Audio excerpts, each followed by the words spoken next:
નામ કુંભાર મોહમ્મદ અલી સુલેમાન ભાઈ છે। હું ધોરણ 5 માં અભ્યાસ કરું છું। આજે હું તમને સ્વચ્છતા કે પ્રભુતા વિશે કહીશ અને મારી શાળાનું નામ શ્રી લખમશ્રી પ્રાથમિક શાળા છે। આપણા જીવનમાં સ્વચ્છતાનું ઘણું મહત્વ છે। જ્યાં સ્વચ્છતા ત્યાં સુંદરતા હોય, જ્યાં સ્વચ્છતા ત્યાં પવિત્રતા, જ્યાં સ્વચ્છતા ત્યાં દિવ્યતા, જ્યાં સ્વચ્છતા ત્યાં તંદુરસ્તી। આ સૂત્ર આપણે જિંદગીમાં વણી લેવા જોઈએ અને ગાંધીજીએ તો આગળ વધીને સ્વચ્છતા ત્યાં પ્રભુતા એવું સૂત્ર આપ્યું।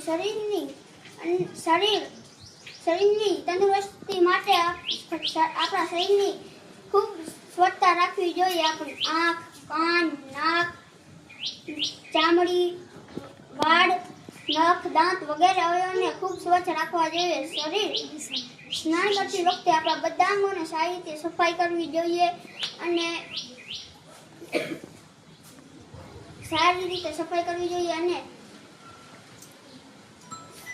સ્વચ્છ કપડાં પહેરવા જોઈએ। સ્વચ્છ શરીર અને સ્વચ્છ કપડાં આપણા મનને પણ સ્વચ્છ રાખે છે અને આપણે તાજગી અનુભવે છે અને ઉત્સાહમાં વધારો થાય છે। પણ આપણું ગામ, દેશ બધું સ્વચ્છ હોય તો આપણે પણ સ્વચ્છ હોય છીએ અને આપણું ગામ સ્વચ્છ, પછી આપણી શેરી સ્વચ્છ, આપણું ઘર સ્વચ્છ, એ બધું સ્વચ્છ તો આપણું આખી નિશાળ પણ સ્વચ્છ હોય તો પણ આપણે સરખી રીતે સ્વચ્છ થઈ અને સરખી રીતે સ્કૂલમાં આવી શકી। જય હિન્દ, જય ભારત।